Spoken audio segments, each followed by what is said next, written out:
नाज़रीन, कासमाबाद जे इलाइक़े मारवी टाउन में हज़रत अली अलैहिस्सलाम जी विलादत जो जश्न अली हसन मला, शाहिद लगारी, ख़ावर उन्नड़, निसार गाओ, आज़म गाओ तरफ़ां अक़ीदत ऐं एहतराम सां मल्हायो वियो।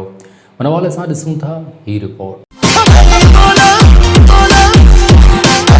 तू खुशी किस्मत आही मोमिन, अलीअ जो दर मिली दो थी। तू खुशी किस्मत आही मोमिन, अलीअ जो दर मिली दो थी।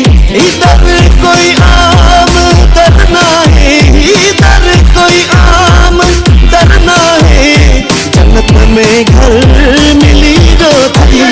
मौला मुश्किल कुशा जो अमन जो ॾींहुं हो, एॾी ख़ुशी थी आहे जो हद खां वधीक, जो असांजे काइनात जो मालिक आहे, जंहिंजे करे ही दुनिया पूरी ठही आहे। उहो आहे त असां सभु कुझु हुन जे करे ही दुनिया ही वसीलो सभु कुझु आहे। इंशाअल्लाह आईंदा बि मौला मुश्किल कुशा जो ईअं ई ॾियारो वॾे धाम धूम सां मचाईंदासीं। ही मौला अली अलैहिस्सलाम जिन हुदल आलमीन आहिनि ऐं बाबरकत ॾींहुं आहे ऐं सभिनि जे लाइ ख़ुशी जो ॾींहुं आहे। ऐं मौला आमिर काइनात अलैहिस्सलाम जी ख़ुशी पूरी काइनात में ख़ुशी आहे ऐं पूरी काइनात ख़ुशी करे पई। काबो महक थियो, काबे खे काबो बनाइण वारो मौला अली अलैहिस्सलाम जी ज़ात आहे ऐं असां मुस्लमान जो वॾो अहसान आहे जो इन काबे में आयो, इन काबे खे काबो बनायो। न त इहो काबो अॼु ॾींहं ताईं बुतखानो ई रहे आहे। इन काबे खे काबो बनाइण वारो मौला अली अलैहिस्सलाम। प्रोग्राम जे हवाले सां हिननि दोस्तनि जो ही तमामु बहितरु प्रोग्राम रहियो ऐं हिननि जो हिकिड़ो जोश आहे, हिननि जी हिकिड़ी मोहबत आहे ऐं पंहिंजे मोहबत जो सबूत हिन प्रोग्राम जी सूरत में हिननि पंहिंजो अदा कयो आहे। दोस्तनि जी बि वॾी महिरबानी जो असांखे हिते कोठ कयूं, असां आयासीं। तव्हां सभिनी खे मुबारकूं।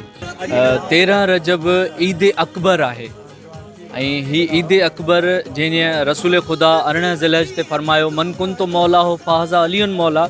इन जो मक़सदु इहो आहे त काइनात में जेके आलमीन आहिनि, जेके इंसान आहिनि, उन्हनि सभिनी जो रसूल ख़ुदा मौला आहे त मौला अमीर काइनात मौला आहे। ऐं ख़ुशी जी ॻाल्हि इहा आहे त अॼु असांजे हिते अहले सुन्नत जी अक्सरियत में मजमो हो, अहले तशी जो घटि अक्सरियत में अहले सुन्नत जो मजमो हो ऐं मोहब्बत सां मौला जे जश्न खे सेलिब्रेट कयो आहे ऐं हीउ हिकिड़ो अमन जो पैगाम आहे सभिनी जे लाइ। जश्न मौलूद काबा 13 रजब जश्न विलादत मौला काइनात शेर ख़ुदा।